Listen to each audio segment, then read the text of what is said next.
है dialectical materialism of marks, यानी marks के मुताबिक डायलेक्टिकल मटेरियलिज्म क्या होता है। तो मार्क्स क्या सोचते हैं डायलेक्टिक मेथड के बारे में। ये डायलेक्टिकल मटेरियलिज्म जो है ये इन्वेंशन के तौर पर हम इसमें हेगल का नाम काबिल ज़िक्र है, लेकिन इसे बहुत ही खूबसूरत अंदाज में मार्क्स ने अपने फिलॉसफी में पेश किया है, जिसको हम लोग जानने की कोशिश करेंगे। मार्क्स का डायलेक्टिकल मटेरियलिज्म क्या है।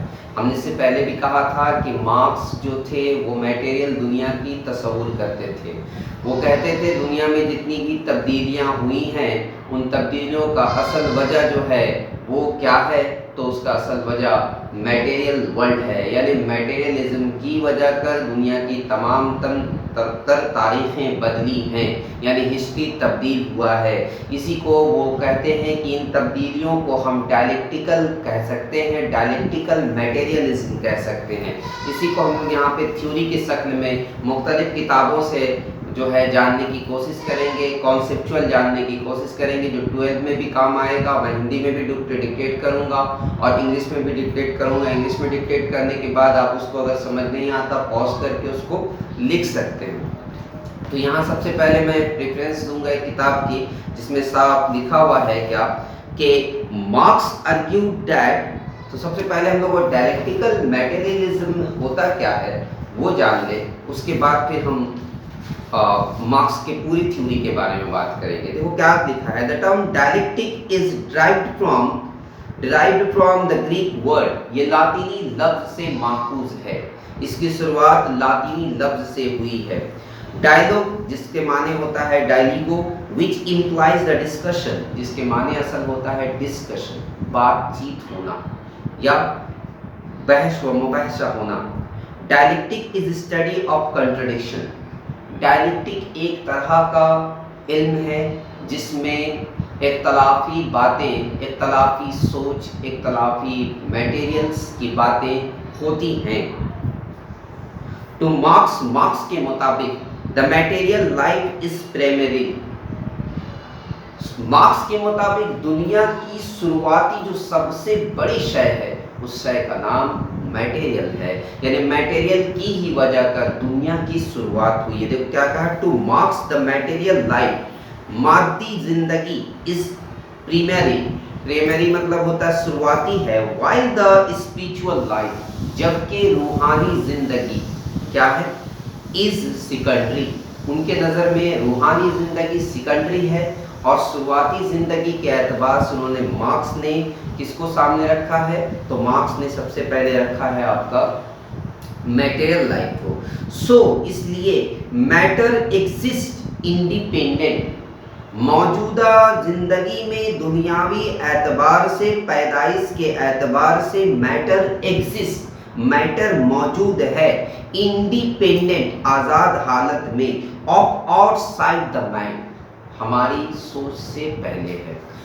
मार्क्स के बारे में मैंने इससे पहले भी डिस्कस किया था कि मार्क्स हेगल से मुख्तलिफ थे। हेगल सोचते थे पहले सोच आया फिर मैटर बने, मार्क्स कहते हैं पहले मैटर आया फिर सोच बने, यानी कि हमारे पास साजो सामान आए तब उन साजो सामान को इस्तेमाल करना सीखे, लेकिन हेगल कहते हैं पहले सोच आया। तो यहाँ पे भी मार्क्स इसी चीज को दोहरा रहे हैं, क्या कहते हैं, द मैटर एग्जिस्ट, मौजूदा दुनिया में तमाम शय मौजूद हैं, इंडिपेंडेंट आज़ाद हालत में, अब आउटसाइड द माइंड, हमारी सोच से पहले से है। मार्क्स कहते हैं, ये कोटेड लाइन है, मार्क्स कहते हैं the ideal is nothing else, idea कुछ भी नहीं है, else than the material world, मादी दुनिया के मुकाबले में सोच कुछ भी नहीं है, पहले सोच है फिर मादी दुनिया है, पहले मादी दुनिया है फिर सोच है, मार्क्स के मुताबिक है। World reflected by human mind, इंसानी जिंदगी में दुनिया में जो चीजें हुई हैं वो इंसान के दिमाग से बनी हैं, and translated into form of thought, और बाद में जाकर वो सोच बनी, यानी साजो समान हमें मिले तब हम उन साजो समान से मुख्तलिफ शय बनाना शुरू किए। मिसाल के तौर पर हमें लोहा मिला, हम उन लोहे से अपनी तरह तरह के साजो सामान बनाए। ऐसा नहीं पहले हम सोच लिए लोहा होता तो ऐसा करते, ये चीज़ नहीं, बल्कि साजो सामान हमें मिला, हमने शय बनाया, ये मार्क्स का सोच है। लेकिन हेगल कहते हैं पहले सोच आया फिर चीज़ें आई, लेकिन मार्क्स कहते हैं कि पहले चीज़ें आ गई हमारे दरमियान में सोच आई, और सोच के वजह कर ही कंट्रडिक्शन हुआ, इख्तलाफ हुई। History is conceived as a dialectical process.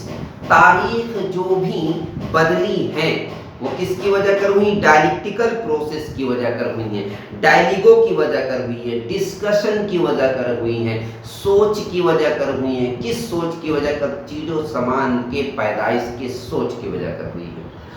And contradiction is essence of history. और इख्तलाफ ही तारीख को बदलने का जिम्मेदार हुआ है, यानी मुख्तलिफ इख्तलाफों की वजह कर, हमारे आपसी लड़ाई की वजह कर ही तारीख बदली है। और यह आपसी लड़ाई क्यों हुआ है? तो मैटर की वजह कर हुआ है, कार्ल मार्क्स का कहना है।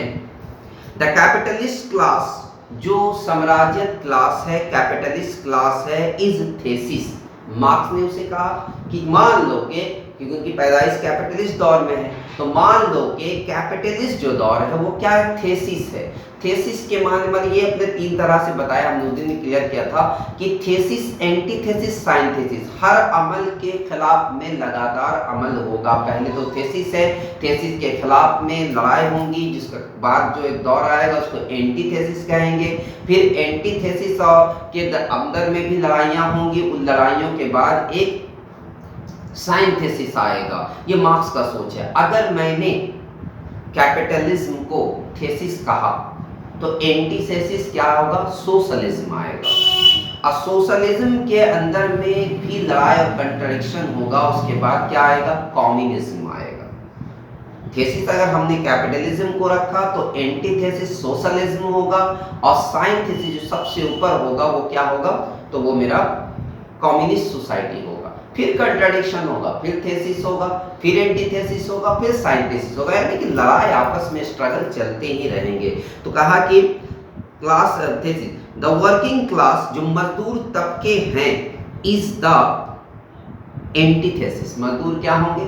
एंटीथेसिस होंगे। साइंथेसिस क्या है? थेसिस हो गए, अगर मान ले जाए कैपिटलिस्ट हैं तो उसके खिलाफ में खड़ा होने वाली जमात कौन होंगी? तो वो होंगे आपका मजदूर तबका। The working class is the antithesis and the synthesis in the name of socialism.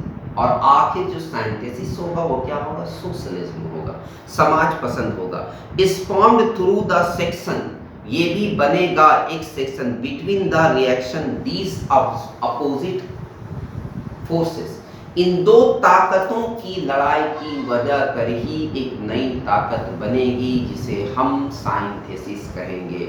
ये हमने शॉर्ट पे ये बात की। डायलेक्टिकल मटेरियलिज्म पे अगर मेरा 5 नंबर का भी आंसर आया तो इस बात को हम लिख सकते हैं। दूसरी वीडियो पे भी हम इसके बारे में और डिस्कस करेंगे। फिलहाल तो मैंने ये बताया कि ये लाइन, लास्ट वाला लाइन आप देख रहे, द वर्किंग क्लास, जो मजदूर तबके हैं, इज द फॉर्म्ड थ्रू, ये बने माने मजदूर तबके जो हैं वो क्या कहलाएंगे? एंटीथेसिस कहलाएंगे। और ये जब दोनों लड़ेंगे, दोनों में मजदूर तबका और मालिक तबका जब लड़ाई करेंगे तो एक नया तबका पैदा होगा जिसको हम लोग सोशलिज्म कहेंगे।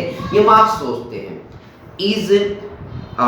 इज फॉर्म्ड, जो बनेगा थ्रू द सेक्शन, इन दोनों सेक्शन के द्वारा, इन दोनों सेक्शन के वजह कर, बिटवीन एंड रिएक्शन, इन दोनों के लड़ाइयों की वजह कर, या इन दोनों से रिएक्शन फोर्स की वजह कर, या अपोजिट फोर्सेस की वजह कर एक नया समाज दुनिया के सामने आएगा जिसे सोशलिज्म कहेंगे। सोशलिज्म में भी हम लोगों का दो तबका लड़ेगा, जिसको एंटीथेसिस और साइंथेसिस होगा। फिर जो है थेसिस, एंटीथेसिस होगा, और फिर साइंथेसिस में अपने कम्युनिज्म को हम देख पाएंगे। इसको हम लोग यहीं तक रखते हैं। नेक्स्ट में अभी हम लोग फिर इसके बारे में जानने की कोशिश करेंगे।